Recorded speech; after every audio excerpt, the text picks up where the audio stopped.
buenas tardes, estimados televidentes y radiantes. La mesa redonda vuelve a abordar el tema de la declaración y pago de tributos en el 2015 en esta emisión de jueves. Ahora, a partir de las preguntas, las opiniones que ustedes nos han hecho llegar desde la exposición del martes de nuestros invitados y que pues nos podrán dar una idea de cuáles son las principales preocupaciones que tiene nuestra población o las cosas que necesita saber sobre este importante tema. Como el pasado martes, me estarán acompañando hoy en nuestro panel la compañera Yamilé Pérez Díaz, vicejefa primera de la Oficina Nacional de la Administración Tributaria, el compañero Reinaldo Alemán Mondeja, vicejefe de esta propia oficina, Sonia Fernández Ramírez, directora jurídica de la ONAT, y Belkis Pino Hernández, directora de atención al contribuyente en esta oficina. Con ellas compartiremos los próximos 55 minutos de programa y también lo haremos con nuestra colega Aixa Aevia, que como cada jueves pues ha estado siguiendo sus comentarios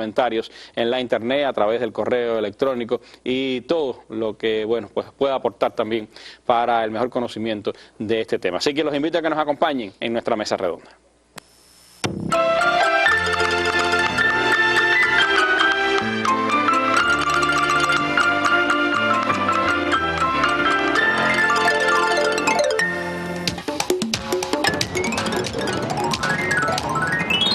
Una obligación social que tiene todo ciudadano, pagar para que les reciban los que menos posibilidades tienen.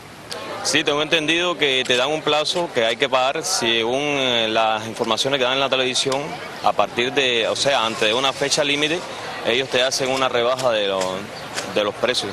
Yo llevo en este parque 20 años y nunca he tenido problemas con el pago de la ONAT, nunca jamás. Lleno mis papeles yo misma, lo hago todo yo misma. Tengo un amigo mío que le llegaron 40.000 pesos una vez y le costó trabajo arreglar el problema ese. Algo así como...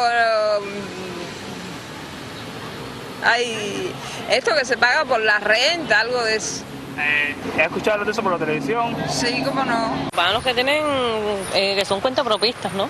Pero bueno, como no soy cuentapropista, no estoy muy informada del tema. Aunque hay bastante información acerca de eso en la televisión, ¿no? El del impuesto sobre la tierra, el impuesto sobre el transporte y el arrendamiento de viviendas. Yo soy nueva en esto. Lo único que te puedo decir es que hay que pagar un tributo porque eso hace tengo entendido, para la seguridad social.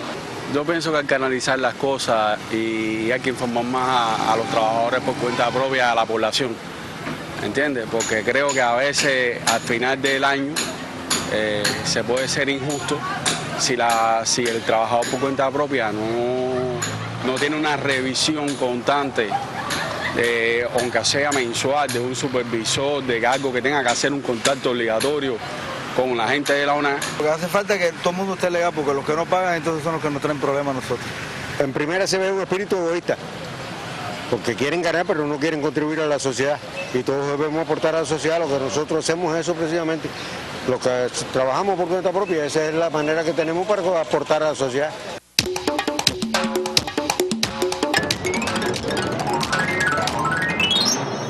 Bueno, criterios, opiniones recogidas en la calle por Oscar Figueredo, nuestro joven estudiante de periodismo, y que reflejan, por supuesto, los conocimientos y los no conocimientos que la población tiene sobre este tema de los tributos. Pero durante la emisión del martes estuvimos recibiendo varias llamadas telefónicas, casi una treintena de llamadas telefónicas durante la hora de programa. Yo les propongo escuchar algunas de esas llamadas que nos dan luz sobre algunos de los temas más reiterados por ustedes en sus contactos con la mesa redonda.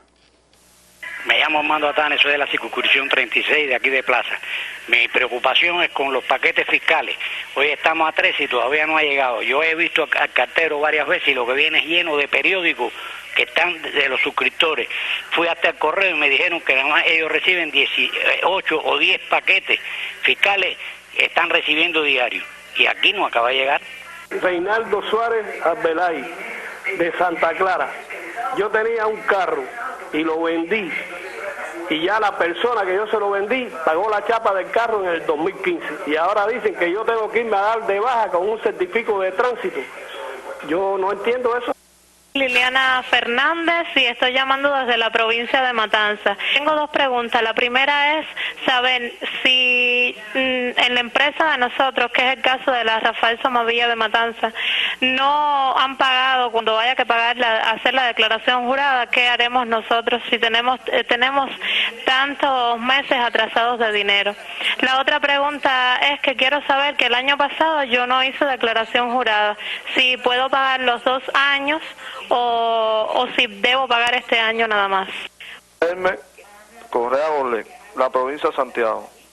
Es para saber si yo después de pagar impuestos sobre los ingresos personales e impuestos sobre la venta, tengo que hacer declaración jurada.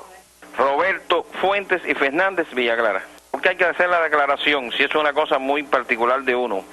Pagar el impuesto, debe ser pagar el impuesto y ya al año, todos los meses. Liana Hernández, provincia de Ciudad Habana. Tenemos duda con respecto a la planilla, que hay que echarla en la declaración jurada, dicen que hay que echarla en un buzón, pero al banco hay que ir con la declaración jurada a pagar. Bueno, esas son algunas de las interrogantes, de las opiniones que ustedes nos hicieron llegar a través de la línea telefónica. Otras las han puesto en la web, nos las han enviado por correo electrónico y Aixa Evia nos comenta ahora en la mesa redonda.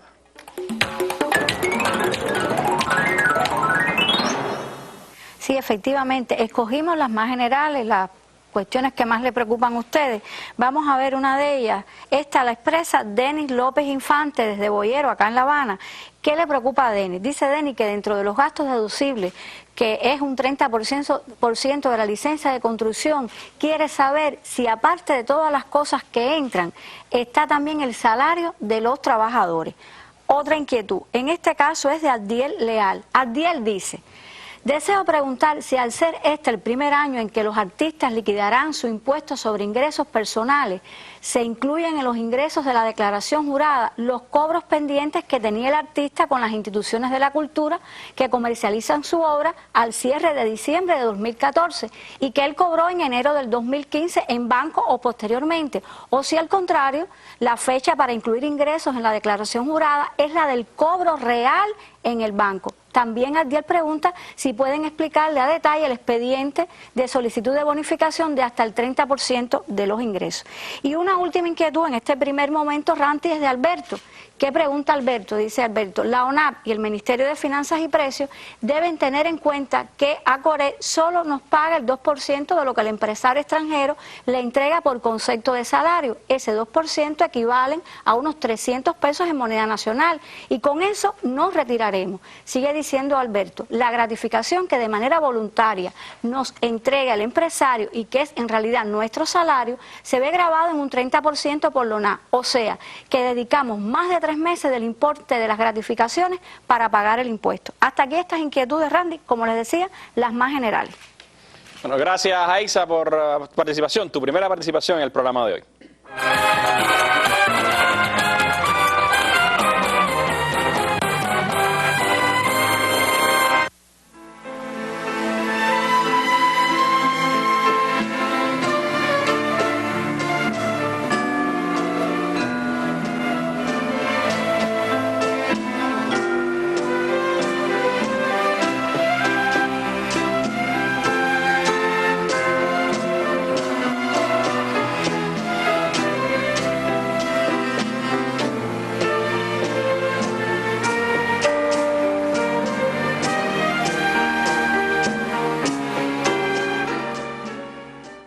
Bueno, hemos escuchado algunos de los comentarios de ustedes y les propongo pues ir abordando varios de los asuntos que hemos escuchado en estas opiniones recogidas a través del teléfono o de la web. Yamile, hay algunas inquietudes que tienen que ver con la llegada de la documentación fiscal. Algunos plantean que no les ha llegado aún, que quisieran pagar antes del 28 de febrero para acogerse a la bonificación y que no han podido todavía obtener esa documentación. ¿Qué vías hay, qué facilidades para que si no llega por correo las personas puedan por otra manera obtener esa documentación? Sí, primeramente las buenas noches. Randy, están creadas las condiciones en nuestras oficinas para que las personas reciban su documentación fiscal, que dentro de ella viene incluida el modelo de declaración y pago con su instructivo. Ahora bien, nosotros tenemos 3 vías para hacerle llegar a los trabajadores por cuenta propia, el resto del personal obligado a declarar su declaración jurada? ¿Es a través de correo, es a través de la propia oficina o es a través de los cobradores, pagadores o tenedores de libros que tienen sus clientes y ellos mismos han ido a nuestras oficinas a buscar estos documentos? Ahora bien, nosotros en caso, porque efectivamente hay personas que nos dicen que no han recibido la documentación, porque a veces hemos ido a la casa y no está o ha tenido error en la dirección, pues bueno, en estos casos la persona puede dirigirse a la oficina y buscar su modelo. Nosotros tenemos en este momento en todas nuestras oficinas existencia para que vayan a buscar su modelo, o sea, sin ningún tipo de problema. O sea, esa no puede ser la causa, que la persona que quiera declarar que no sea por falta de modelo, y menos limitarse o perder el beneficio de acogerse a la bonificación del 5% por no pagar antes de 28 de febrero. O sea, que hay existencia y tenemos todas las condiciones para que ellos tengan su modelo de declaración jurada. Algo que usted decía, ya contesta también una opinión de las que escuchábamos en la calle, y era alguien que decía, bueno, esto es un asunto de los trabajadores por cuenta propia. Los tributos no solo son los trabajadores por cuenta propia, tienen muchos sectores de nuestra sociedad ya están siendo objeto de tributación por diferentes tipos de estos tributos. Ahora, hay otra interrogante que habla del tema de la declaración jurada. Hay quien dice que si él ya pagó los impuestos por ingresos y pagó otro tipo de impuestos, sí tiene que hacer de todas formas la declaración jurada al final del año. Y hay otra persona que dice, bueno, pero ¿para qué hacer la declaración jurada? Si eso yo voy allí, ya yo certifico que es tanto lo que gané, ¿no? Esta es una duda que, bueno, no sé, cuando la persona se inscribe se le explica bien cuál es el régimen al cual está el acogido. La ley 113 del sistema tributario dice, de acuerdo a la actividad que desarrolla, qué régimen le corresponde pagar, o sea, régimen general o régimen simplificado. En el caso específico de esta persona que hace este planteamiento, evidentemente él está en el régimen general, que paga una cuota anticipada y paga un 10% mensualmente, pero esto es una cuota anticipada y por tanto está obligado a presentar su declaración jurada al final del año porque él está liquidando sus ingresos personales, está liquidando su impuesto y por tanto a la hora de liquidar se le descuenta esa cuota que ya pagó anticipada y ese 10% también que ya pagó por concepto de venta o de servicio. La declaración jurada es la que determinará si realmente debe pagar al final del año o si realmente con lo que pagó durante los 12 meses ya cubrió su... Sí. O sea, especificar bien que solo no presentan la declaración jurada las personas que están acogidas al régimen simplificado, que eso nada más que pagan una cuota consolidada, o sea, pero en este caso sí le corresponde hacer su declaración. Que son solo determinadas tipos de actividades por cuenta propia. Ajá. Pero la gran mayoría sí tiene que presentar declaración jurada al final del año. Ahora, una vez que llenen la declaración jurada, decía una persona, bueno, pero me dijeron que la mandara por buzón, pero yo tengo que ir al banco con esa declaración. ¿Qué hago? ¿La mando al buzón o voy al banco? No. ¿Cómo es la situación? A ver, nosotros hemos recibido en todo este tiempo muchos planteamientos, quejas de la población, de los contribuyentes en específico, por las largas colas que en esta etapa suceden en nuestras oficinas. Entonces, la declaración jurada o da a pagar o da a no pagar. En el caso de que no da a pagar, la persona tiene la facilidad que este año hemos hecho esa facilidad al contribuyente para depositarla en el buzón o mandarla por correo certificado. Ahora, en el caso que dé a pagar, la persona puede pagar en el banco el pago. El pago no se hace con la declaración jurada, el pago se hace con un modelo que está establecido que ellos conocen como el vector fiscal y pueden dejar la declaración jurada, si lo entiende así, en el banco o mandar por correo certificado su declaración jurada o depositar en el buzón. O sea que tiene... el día que va a pagar el banco, si él lo considera, puede dejar ahí la declaración jurada. El banco la recoge y la envía a la ONAT. Y esa es la que envía a la ONAT al banco. O sea, siempre la persona debe hacer 2 declaraciones juradas, 2 ejemplares. Una para la persona sí mismo y otra para la ONAT. Correcto. Y a la ONAT llegará por el buzón, por el correo certificado o por el banco. Depende, eso ya es decisión de la persona obligada. Gracias, Yamile. Este viernes, la indisciplina vial sobre la mesa. ¿Por qué tanto irrespeto y guapería en la vía que lleva a accidentes? ¿Por qué crece la imprudencia de los conductores? ¿Son suficientes la divulgación, la educación y las medidas disciplinarias y punitivas en este vital asunto? La indisciplina vial se pondrá este viernes sobre la mesa con la participación de periodistas y especialistas del MININ y el MITRANS. Cubavisión Internacional y Radio Habana, Cuba transmitirán este programa desde las 7 de la noche y el canal educativo lo retransmitirá al final de su emisión del día.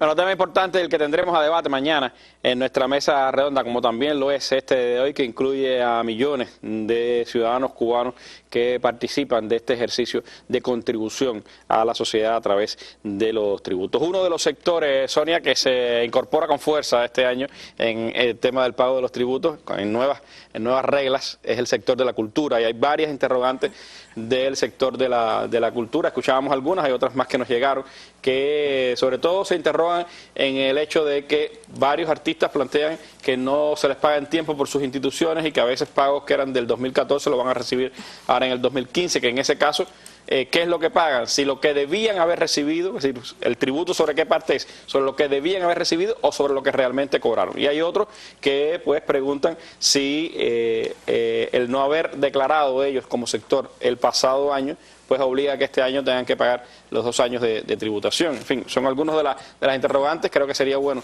pues esclarecer para el sector de la cultura este nuevo pago que van a tener que hacer ahora. Muy bien, Randy. Bueno, ante todo, buenas noches a ti y a todos los televidentes. Interesante la pregunta, ¿no? Sabemos de la cantidad de nuevos contribuyentes que vamos a tener incorporados en esta campaña de este sector, que bueno, ellos sí tienen experiencia, lo que pasa es que están con nuevas reglas, con nuevos principios a partir de la promulgación de la ley 113. Y ciertamente hay una preocupación con el tema del momento en que obtengo los ingresos y el momento en que voy a hacer la declaración jurada. En eso la ley es muy clara. Se declara en el periodo en que recibo los ingresos. Puedo tener el derecho, o lo que llamamos en algunos temas técnicos, el devengo de la obligación. Pero el tema está en que yo declaro cuando yo recibo. Por lo tanto, si los ingresos los voy a recibir ahora en el 2015, pues en esta declaración jurada del ejercicio fiscal 2014 no los puedo incluir porque efectivamente estoy obteniendo ingresos en el 2015 y no los obtuve en el 2014. En cuanto a la otra parte de la pregunta, también muy interesante, esta persona preocupada por sus ingresos no declarados en el ejercicio 2014, que fue lo que recibió en el 13. Pues claro que no los declaró y tampoco está en la obligatoriedad de declararlo, porque la ley 117, que fue la ley del presupuesto que estableció cuál era el principio, pues bueno, ahí se dijo bien claro que estaban exonerados de la presentación y liquidación, no solo de la presentación, sino también de la liquidación, pues bueno, todas las personas de este sector que son artistas y creadores. Ellos no tienen que declarar el ejercicio 2013, que fueron los resultados del 2014. Ahora, interesante también la preocupación de la compañera. Bueno, ella va a tener algunos elementos que presentar en esta campaña si tuviera la necesidad de demostrar o de pedir algún beneficio fiscal. Pues bueno, ella va a tener aquí que tener a mano la liquidación y la declaración del impuesto del ejercicio fiscal 2012, que fue el que ella último declaró, y va a tener además todos los elementos de los ingresos obtenidos durante el 2014, que sí va a declararlo ahora en este proceso en el que estamos 2015. Bueno, tendrá a mano entonces la declaración del 12 y la declaración del 2014. La del 13 no la va a tener. Claro, el 13 queda como un año bye realmente para ese sector y se salta del 2012 ahora al 2014, que es el que realmente se le va a estar cobrando. Y si no obtuvo, aunque tenga derecho a esos ingresos, si no los ha tenido en mano todavía, pues no están en la declaración jurada del 2014, estarán en la del 2015, cuando tenga esos recursos financieros. Hay otra pregunta, Sonia, que tiene que ver con una persona que planteaba que él vendió su carro y que la persona que ahora es la titular de ese automóvil ya pagó, ya se inscribió en el registro de contribuyentes y va a pagar en este 2015 esa contribución, y que él no entiende por qué entonces él tiene que ir a tener una certificación del MENIN sobre el traspaso, ir a la lista de contribuyentes, al registro de contribuyentes. ¿Qué es responder? Bueno, aquí sabemos de muchísimos contribuyentes que tienen esa preocupación y que por supuesto a la hora de que nosotros estamos haciendo el llamado de todo el que no ha pagado el impuesto sobre el transporte terrestre, pues bueno, ellos un poco que se sorprenden porque dicen, bueno, ya yo no soy el propietario del vehículo, ya yo lo vendí. yo no lo tengo, yo lo doné. Entonces, ¿qué sucede? Es que sí, usted hizo su acto en su momento, pero no actualizó su situación ante el registro de contribuyente. Y ciertamente tiene que tener un documento que acredite que ya no es el propietario. Y ese documento pues no es más que aquel por el cual se hizo legítimo el acto de la compraventa, es decir, la escritura pública. Que se hace ante notario. Que se hace ante notario. Por lo tanto, ese documento es muy válido para que la administración tributaria vea y compruebe que ya la persona no es propietario de ese bien y por lo tanto puede proceder a dar la baja, porque no puede ser que cualquier persona llegue a un talón y diga, ya yo no soy propietaria del bien, y con la sola palabra, bueno, se le produzca una baja de registro de contribuyente. Esto puede traer muchas irregularidades y no hay seguridad en lo que estamos haciendo. Por lo tanto, debe haber un documento legal, como también lo tiene que haber para la inscripción en su momento. Y por lo tanto la persona tiene que acreditarlo correctamente ante la ONA. Es decir, tiene que ir el que vendió a darse baja del registro con su documento legal y tiene que ir el que compró a darse alta en el registro con su documento legal. Exactamente, fíjate, y esto es con los registros, con los vehículos motor, pero hay determinadas personas que tienen vehículos de tracción animal y bueno, también ocurre que hay ventas en estos animales.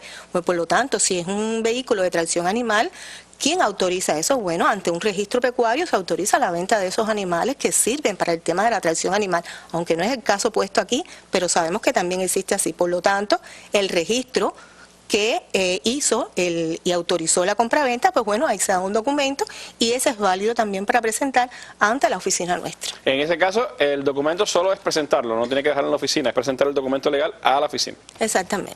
Ahora, hay otras preguntas, varios comentarios, Sonia, de trabajadores, evidentemente de la firma Corec, y trabajadores que trabajan en otras empresas extranjeras o de capital mixto, que han estado pues interrogándose sobre el asunto de las gratificaciones, el impuesto sobre las gratificaciones. Es decir, es un tema que ha sido reiterado en varias mesas sobre este tema, y ellos pues en su consideración hablan de un % elevado de cobro sobre esas gratificaciones. En este caso, ellos plantean incluso de que no ha sido escuchado ciertamente su opinión. ¿Qué explicar sobre ese tema? Bueno, estas personas que son empleadas a través de ACORE, como cualquier otra empleadora de las que están en funciones en el país, estas personas están sujetas a una regulación que, bueno, ya en su momento la hemos explicado, la resolución 181 del Ministerio de Finanzas y Precios del 2013.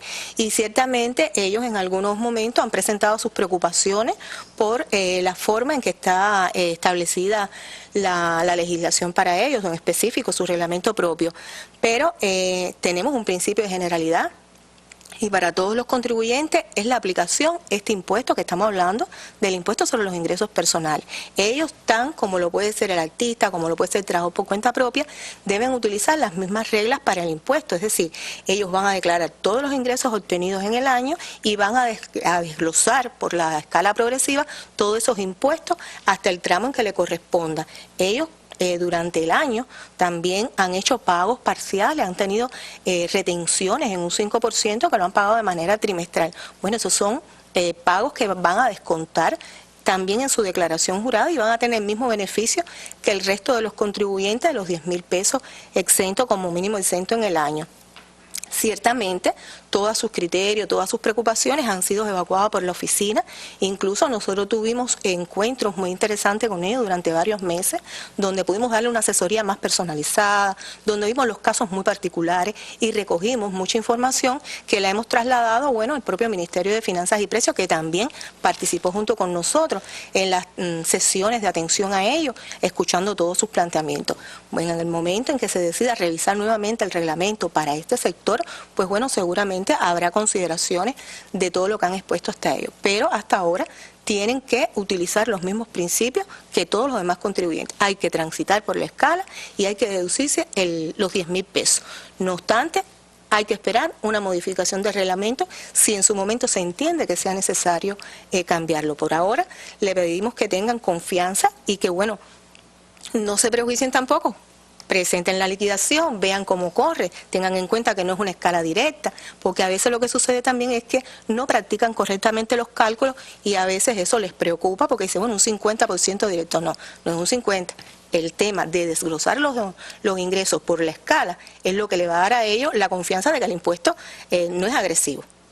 Hay que esperar el resultado de cada una de esas DJ individualmente para que puedan tener una seguridad en lo que están diciendo. Hoy todavía no están seguros porque no han declarado. Hay que ver qué va a dar el resultado de cada una de esas declaraciones juradas. Gracias, Sonia.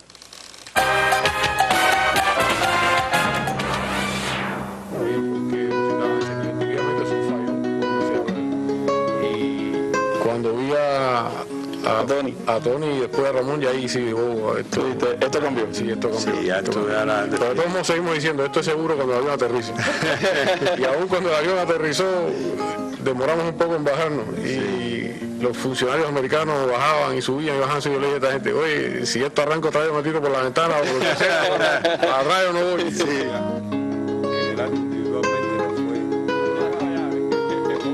No quisiera que se acabara la mesa sin hacer referencia a la gran importancia del apoyo que recibimos de nuestro pueblo a través de las cartas, a través de múltiples y diversas manifestaciones de cariño, de amor y de apoyo hacia nosotros durante todos estos años. Pienso que si ya nos sentíamos orgullosos de ser cubanos, a través de estos años ese orgullo se multiplicó.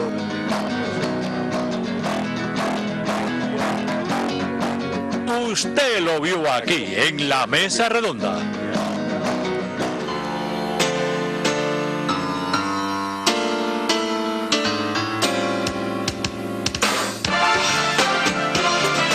A partir de enero y hasta el 30 de abril, declaración jurada del impuesto sobre ingresos personales. Si paga antes del 28 de febrero, puede descontar el 5% del impuesto a pagar.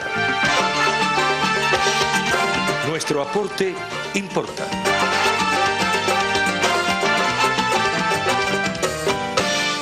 Bueno, fechas claves para recordar, 28 de febrero, 30 de abril, son elementos importantes para todos los que tienen el deber de tributar. Vamos a escuchar otras llamadas telefónicas que tienen que ver con otros temas que también fueron abordados por ustedes y que se repitieron en varios de sus comentarios. María Isabel Fernández Parra, soy de Santiago de Cuba. Yo hoy pagué mi impuesto terrestre en el banco y me cobraron 42 pesos en vez de 41.60 porque dijeron que la ONAT no opera con menudo. Yo quisiera saber si eso es correcto. Migdalia Martínez, municipio Playa. Tengo que presentar declaración jurada porque soy peluquera y además soy agente de telecomunicación y necesito saber qué ingreso tengo que poner yo en la declaración jurada relacionado con la actividad de agente de telecomunicación. Mariela Rojas, de la provincia de Santi Espíritu, municipio de Santi Espíritu. Quisiera saber el 10% que le descuentan a los taxistas arrendados por la agencia de taxis, ¿en qué lugar de la declaración jurada se puede deducir? Gladys Riverón, municipio Cotorro. Para pagar el impuesto terrestre, un auto, yo tengo que ir directamente al banco y me hacen el descuento o tengo que hacer algún papel en la ONAC para que me hagan el descuento del 20%. Antonio Ramírez Fernández, vivo en el municipio de Camagüey, provincia de Camagüey. Mi pregunta es relacionada a si los agentes de telecomunicaciones están incluidos entre el sistema tributario a pagar impuestos.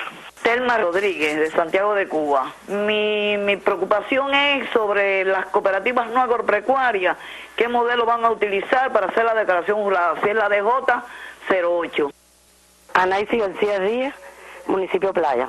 Si los fiscalizadores manejan la situación de ahí con determinados inspectores que tienen que ver con los contribuyentes, antiguamente el inspector llegaba y bueno, si encontraba alguna deficiencia se trataba de, no sé, de manejar y hacer así un regalito y usted sabe, pero ahora ya de momento hay muchísimos inspectores en la calle corruptos que tienen tarifas para las deficiencias que encuentran en los cuentapropistas, en diferentes entidades, sean del Estado o sean particulares. Ya hay inspectores que tienen tarifa para cobrar cuando encuentran cualquier deficiencia. Lejos de corregir la deficiencia, lo que hacen es lucrar a raíz de eso. Bueno, una opinión interesante también esta última que escuchábamos, pero hay más. Aixa Evia vuelve ahora a nuestra mesa redonda con comentarios que ustedes hicieron en el sitio web Cuba Debate, en el de la mesa redonda, o nos hicieron llegar a través del correo electrónico. Aixa Evia en la sección de internet.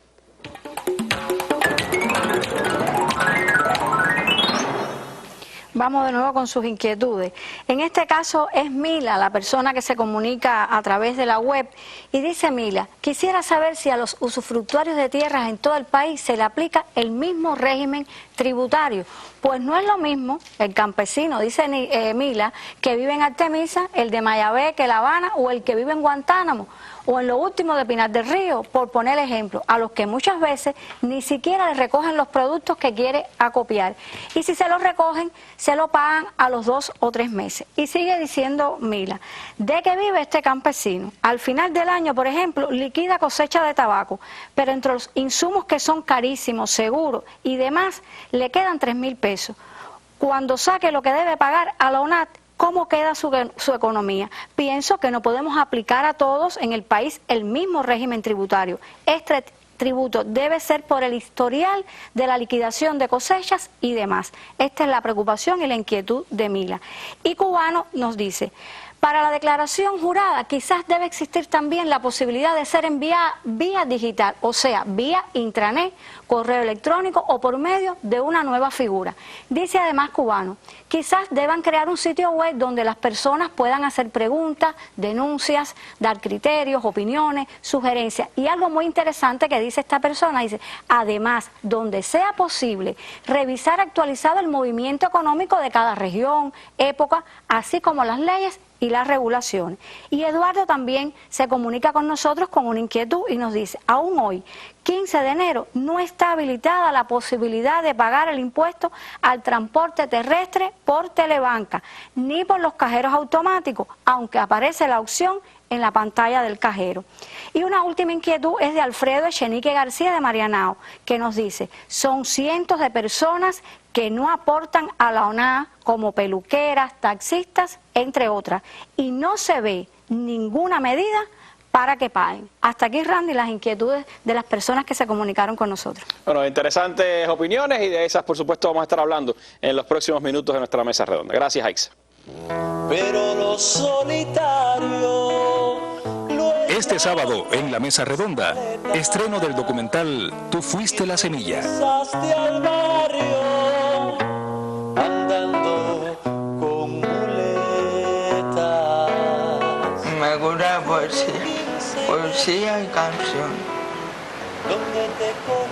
El título es Dos Gorditas de Aguacate, que es poesía de ser comandante, ser yo, todos los niños seremos pioneros.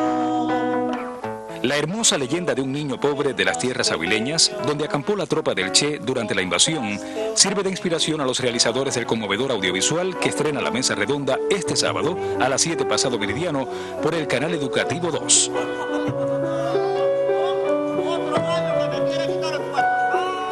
Tú fuiste la semilla, un documental de Adrián Aragonés y Alejandro Pedregal, muestra el poderoso tejido con que maestros, médicos, artistas e historiadores de una comunidad de Ciego de Ávila hacen posible los sueños de niños especiales de esta época en memoria y homenaje al pequeño e histórico Juan Olimpio Valcárcel. Este sábado, en la mesa redonda, estreno del documental Tú fuiste la semilla.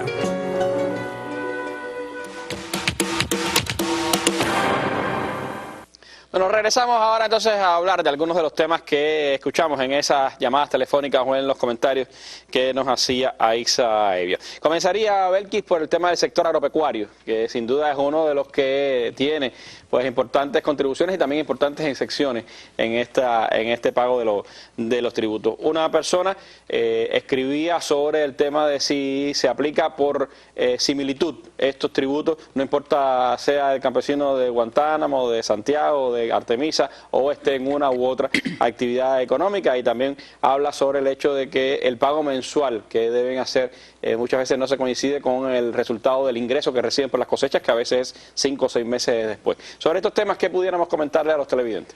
Bueno, en ese sentido, Randy, buenas noches a ti, a los televidentes.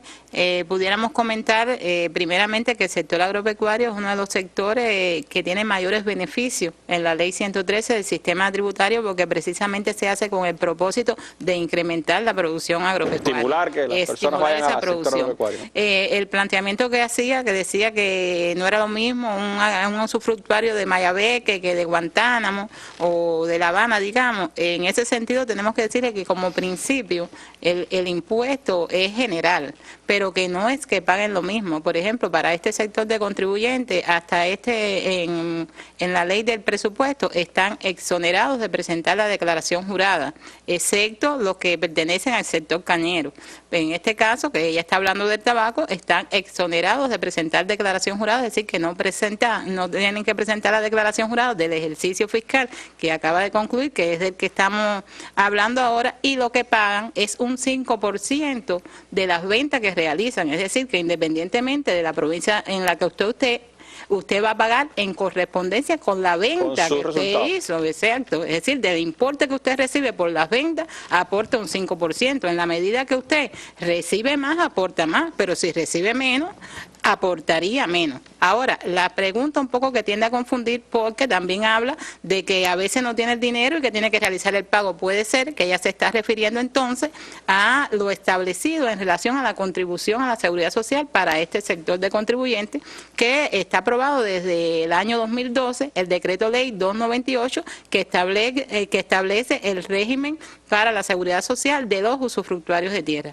En este caso tenemos que plantearle que en este decreto que en ese caso no es un tributo, es la contribución a la seguridad social. Es un tributo, sí, o sea, es un tributo, pero no es un impuesto. No es los que entran ahora en esta campaña. Es la contribución a la seguridad social que se paga en correspondencia con la base que escogió el propio usufructuario, es decir, que en el decreto aparece una escala y de esa escala él selecciona sobre qué base va a tributar, y en esa misma medida entonces serán los beneficios que después reciba en determinado momento cuando necesite de esta seguridad social. En ese sentido también decirle que decía que el decreto ley 298 es del año 2012 y que tanto el Ministerio de la Agricultura, la ANAC, el Ministerio del Trabajo, el Ministerio de Finanzas y Precios, en este año que recién concluyó, en el 2014, desarrollaron un grupo de medidas para facilitarle a este sector de contribuyentes el pago de esta contribución. Y entre esas medidas está precisamente que se cambió el término para pagar la contribución especial a la seguridad social de los usufructuarios de tierra. Generalmente este tributo se paga de manera trimestral. Vencido el trimestre, las personas tienen los primeros 20 días del mes para pagar ese tributo. Para este sector de contribuyentes, atendiendo precisamente a lo que se decía en la pregunta, de que tienen carácter cíclico las producciones y que no siempre van a contar con el dinero, se determinó y está establecido así en la resolución 291 de 2014 del Ministerio de Finanzas y Precios, que este pago se hará de forma anual y que cuentan para ello con 9 meses, es decir, que tienen hasta el 30 de septiembre para realizar el pago. Desde el 1 de enero hasta el 30 de septiembre. Si usted realizó sus producciones en enero, bueno, ahí ya usted está teniendo los dineros para realizar el aporte y no están sujetos a que tiene que ser de manera trimestral, es decir, que usted lo va haciendo, va aportando en la medida que usted vaya obteniendo los dineros en correspondencia con el término que está establecido, es decir, tiene hasta el 30 de septiembre para realizar el pago de la contribución, precisamente atendiendo a estas cuestiones que planteaba en el plan. Son varias las facilidades que se le han dado a los productores agropecuarios, sin duda, no declaración jurada, esta extensión en el tiempo del pago de la seguridad social, la contribución a la seguridad social y todas las demás facilidades que se han dado, además de los impuestos más reducidos para el sector agropecuario. Ahora, ¿cómo es eso, Belki, que la ONAT no da vuelto? Dice una persona que fue a pagar y no le devolvieron el dinero restante porque decían que la ONAT no aceptaba menudo. En la mesa anterior habíamos dicho que en la ONAT no se paga, todo se paga en el banco. En el banco sí hay vuelto. Por tanto, en este caso tenemos que decirle que ella que fue a pagar su transporte terrestre y que lo pagó antes del 28, realmente ella tenía todo su derecho de pagar los 41.60 y que le devolvieran los 40 centavos que realmente sobraban de los 42 pesos que ella que ella le entregó a la cajera en este Habría caso. que ver si la cajera tiene apellido ONAT, porque realmente no es la ONAT la que cobra, y esa respuesta realmente no es la que debió darle a esta persona. Ahora, hablando de transporte, los taxistas están preguntando si se les toma en cuenta en el tema de los tributos el 10% que ellos pagan por el arrendamiento de los taxis, si eso está dentro de los gastos y dónde lo deben reflejar en la declaración jurada. Bueno, realmente los taxistas se han recibido varias inquietudes en relación a este tema. En este sentido tenemos que explicar que este es un modelo de gestión que tuvo primeramente, se realizaron diferentes experimentos fundamentalmente en la provincia de Matanzas y acá en La Habana, y que se ha ido extendiendo a todo el resto del país. El sistema establecido para este modelo de gestión es el mismo que está para los trabajadores por cuenta propia, es decir, que tributan bajo lo establecido en la resolución 353 de 2003. ¿Qué pasa? Que ellos tienen que partir su declaración jurada a partir de los ingresos que reciben, es decir, los que finalmente recibe el trabajador por cuenta propia como tal, y a partir de ahí empieza a descontar todas las partidas que están establecidas en la ley 113 del sistema tributario, es decir, comienzan deduciéndose los 10.000 pesos de que están establecidos como mínimo exento, se deducen también los gastos autorizados para el ejercicio de la actividad, que en este caso está establecido hasta un 40% de los ingresos obtenidos en el ejercicio de la actividad. Se descuentan también los tributos pagados asociados al ejercicio de la actividad. Digamos, por ejemplo, en este caso tendría que descontarse el 10% del impuesto sobre los servicios que él ha ido pagando mensualmente. Se descuenta también la contribución especial a la seguridad social. Y para este modelo de gestión también se establecen otros descuentos autorizados, como por ejemplo los que pagan una iguala que está establecido en el contrato que tienen con la agencia de taxi, descuentan también el pago que hacen o la tarifa que pagan a la agencia por el arrendamiento del vehículo. Ese 10% al que hablo. Y luego el resultado de todas esas operaciones es la que llevan a la escala establecida en el artículo 26 de la ley 113 del sistema tributario. Y de ahí el resultado que les dé a pagar, entonces descuenta las cuotas mensuales que fueron pagando a cuenta del impuesto sobre los ingresos personales. Ese resultado sería el impuesto que deben pagar ahora y que ciertamente si lo pagan antes del 28 de febrero pueden descontar el 5%. Y aprovechamos y reiteramos, porque también teníamos algunas preguntas al respecto, que ese 5% se lo descuentan directamente. Es decir, ellos ya lo reflejan en la declaración jurada, específicamente en la fila 34 aparece para disminuirse esa bonificación del 5% en el caso que pague antes del 28. Día 28. Y ya cuando van a pagar, pagan con ese 5% descontado. Bueno, y si respondiendo, efectivamente sí se toma en cuenta ese 10% porque está entre los gastos que tiene la labor de los taxis. Sigo con el tema transporte, uno de los más reiterados. Hay una persona que dice, el impuesto del transporte terrestre, puedo ir directamente al banco y allí me hacen el descuento del 20% si pago, si recibo la bonificación, o tengo que ir primero a la ONAT, hacer la declaración y después ir a pagar el impuesto. No, habíamos explicado que el descuento lo hace directamente la persona en el momento que paga. La persona puede pagar en el banco, puede mostrar el comprobante del año anterior y realizar el pago y sencillamente dice voy a pagar ahora tanto, si es antes del 28, lógicamente descontándose ya el 5%. Porque este es un impuesto además que es fijo. Exacto. Puede hacerlo también si tiene su vector fiscal, donde aparece el tributo del impuesto sobre el transporte terrestre, lo puede hacer a través de ese documento, es decir, del RC 04A. Lo puede hacer también en el caso que tenga deudas y haya tenido que ir a la ONAC, a través del CR09, y aquí en la capital lógicamente también están los servicios de telebanca y de cajero automático, que ya se decían ahí algunas opiniones y que bueno, posteriormente se explicará. Así que puede tener todas esas facilidades, llevando el documento del año anterior y llevando los nuevos, el vector fiscal, o llevando los documentos de las deudas que pueda tener con la ONAT. Una última pregunta, Belkis, ¿qué documentos, pregunta una persona, tiene que usar las cooperativas no agropecuarias? Ella hace referencia a una DJ específica. ¿Es esa la que se está utilizando? ¿Qué no, en este caso, la compañera decía que si tenía que presentar la DJ08. La DJ08 es la DJ que se utiliza para liquidar el impuesto sobre los ingresos personales. Y al tratarse de una cooperativa no agropecuaria, explicamos una vez más que están constituidas como una entidad, es decir, como una persona jurídica, por tanto, no es esto lo que tiene que liquidar, sino que tiene que liquidar el impuesto sobre utilidades. Y para liquidar el impuesto sobre utilidades, las cooperativas no agropecuarias lo hacen a través de la declaración jurada 11, la DJ11, que también se la tienen que hacer llegar a partir de nuestras oficinas. Gracias, Belkis.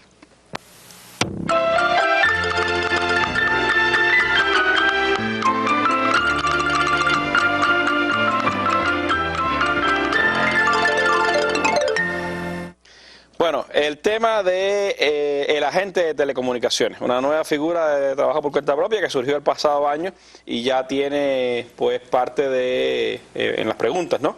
Ya tiene parte de interrogantes a partir de lo que hemos recibido, Reinaldo.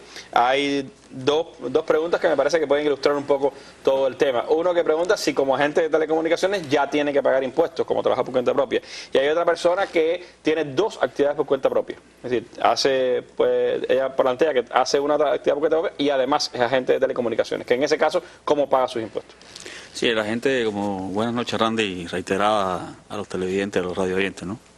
El agente de telecomunicaciones, como bien decías, es una figura relativamente nueva y efectivamente es una figura que tiene que pagar impuestos. El agente de telecomunicaciones es una actividad que pertenece al régimen simplificado de tributación, o sea, cuando tú ejerces solamente esa actividad, de hecho la cuota mínima que paga esta agente de telecomunicaciones es de 20 pesos mensuales. Aclarar que actualmente hay alrededor de 24.000 contribuyentes que ejercen esta actividad. Y alrededor del 96% de estos contribuyentes están en régimen simplificado. O sea que el resto, el 4%, ejercen una segunda actividad junto con este agente de telecomunicaciones y entonces juega muy bien con la pregunta que hace el contribuyente si ejerce otra actividad que tiene que declarar en este caso. Bueno, si ejerce otra actividad ya deja de pertenecer al régimen simplificado de tributación, porque una de las condiciones para estar en este régimen es precisamente no ejercer una de las condiciones es no ejercer otra actividad. Por lo tanto, ya pasa al régimen general de tributación y tiene entonces que hacer declaración jurada. Entonces, en esa declaración jurada consigna, como el resto de los contribuyentes que tienen varias actividades, los ingresos brutos obtenidos por cada una de estas actividades y ya empieza, como lo han explicado el resto de los compañeros, bueno, ya se deduce el mínimo exento aprobado, que son los 10.000 pesos, los impuestos pagados durante el año, etcétera, va después a la escala progresiva, bueno, ya todo lo que hemos explicado en cuanto a la declaración jurada. Es decir, que si solo es agente de telecomunicaciones, no hace declaración jurada. Si hace otra actividad, además de agente de telecomunicaciones, sí tiene que hacer declaración jurada. Correcto. Ahora, en el tema de las medidas, hay una persona que dice, bueno, hay peluqueras que no pagan, hay tales trabajos que no pagan. Yo no lo centraría en tipo de actividades, sino lo centraría en personas que no pagan. Y dice que no hay y que no se toman medidas. Es ciertamente así. Dábamos algunos datos el martes, pero creo que es bueno reiterar y que esta percepción no sea exactamente la que se lleve la gente, ¿no? Claro, esta pregunta nos da pie a tratar varios supuestos, ¿no? O sea, varios ejemplos que podemos poner de este tipo de actitudes, ¿no? Puede ser que ese contribuyente esté inscrito en nuestro registro y deje de realizar algún pago sistemático. Eso también existe. O sea, incumple con su deber de pagar, ¿no? O un tributo que se paga mensualmente, o uno que se paga trimestral, etcétera. O uno presenta una declaración jurada, que ya de este tipo de incumplimiento lo tenemos, y la ONA acciona, porque es el caso más fácil, ¿no? Lo tenemos registrado, controlamos su incumplimiento y accionamos a través de la aplicación de multas, recargos, etcétera, que bueno, lo hemos explicado también en estos días. Puede hacer caso también, y esto sí lo hemos detectado bastante, que se dio de baja en nuestro registro de contribuyentes y sin embargo sigue estando inscrito en los registros del órgano rector. Por lo tanto, llega un fiscalizador o uno de los cuerpos de inspección que existe, topa con ese contribuyente, supuesto contribuyente, le enseña el carné que, por ejemplo, emitió el órgano rector y aparentemente está legal. Y no, porque ya no es contribuyente, solamente ejerce la actividad. está autorizado a ejercer la actividad, pero no está inscrito en el registro de contribuyentes. ¿Qué medidas nosotros hemos tomado para esto? Bueno, las conciliaciones periódicas que hacemos entre nuestro registro de contribuyentes y los registros... Ministerio del Trabajo, otras entidades que son las que autorizan las actividades por cuenta propia. Exactamente. Y aquí hemos hemos introducido determinado nivel de automatización para que ese cruce informativo entre ambos registros sea de forma automatizada para facilitar precisamente este proceso conciliatorio y se hace de forma nominalizada. O sea, no es que yo, por ejemplo, que decía el caso del Ministerio del Trabajo, o sea, la Dirección Municipal de Trabajo tenga 3 y nosotros tenemos 3. No. Ellos tienen 3 y son Randy, Yamile y Sonia, y nosotros tenemos 3 que son Reinaldo, Belki y Yolanda. Eso no coincide. Son 3 y 3, pero los números no coincidieron. Entonces, esa es una de las medidas. Y otra medida y otra conducta que es peor es no estás ni en el órgano rector ni en el registro contribuyente. Está totalmente ilegal. Eres ilegal. Ejerces una actividad que legalmente existe. Por ejemplo, esto mismo que estábamos hablando de gente de telecomunicaciones. Bueno, vamos a tomar otra. Peluquera, que decía el compañero que hizo la pregunta. Esa actividad existe, está autorizada a ejercerse, pero él no está él no está inscrito ni en el registro del órgano rector ni en nuestro. Esto es ilegal. Bueno, nosotros también hacemos operativos conjuntos con otros órganos de control y cuando detectamos ilegales, también sobre ellos aplicamos los regímenes establecidos. Aquí es importante aclarar que la lucha contra la ilegalidad no es una cuestión de todos. Lo más importante es que cualquier vía que se utilice se aproveche para este fenómeno combatirlo, porque realmente es muy nocivo. De hecho, en el documental, al principio de la mesa redonda... Las opiniones en la calle lo decían, ¿no? Lo decía, o sea, eso es muy nocivo para aquel que paga impuestos. De hecho, nosotros hemos recibido denuncias de contribuyentes que son legales, o sea, que están inscritos en tanto el órgano rector como en nuestro registro, acerca de ilegales que ejercen esa actividad y también hemos actuado en estos casos. Hablando de ilegalidades, había una percepción ahí de Playa que hablaba del tema de corrupción entre ciertos inspectores y hablaba de que si la fiscalización también no tenía en cuenta esa labor de los inspectores. Nosotros aclaramos en Marte que la UNAM no tiene inspectores. O sea, la UNAM lo que tiene son fiscalizadores, comprobadores, verificadores, investigadores. Por lo tanto, nadie puede personarse ante un contribuyente y decir yo soy inspector. En este caso, quizás de inspectores del municipio, inspectores del Consejo de la Administración del municipio. Exacto. Nosotros, ante esta situación somos muy claros, ¿no? O sea, nosotros instamos siempre al contribuyente a que ninguna deficiencia, o sea, cualquier deficiencia que tenga en su actuar, ¿no? Algo que dejó de pagar tarde o no cumpla alguna de las medidas, por ejemplo, higiénicas, etcétera, todo lo que se mide por los cuerpos de inspección, no trate de resolverlo a través de un pago a un funcionario público. Eso no es ético. Más bien tiene que tratar de resolver su propia deficiencia. Eso es muy importante y si lo considera así, puede denunciar a ese funcionario público ante la entidad que sea. Porque es inaceptable que un funcionario público actúe como explica la que hace la denuncia de que si tiene tarifa, que si va a cobrar esto, eso es inaceptable. Y nosotros reiteramos que nosotros no manejamos efectivo, nosotros no manejamos dinero. Nosotros los servicios que prestamos los prestamos gratis.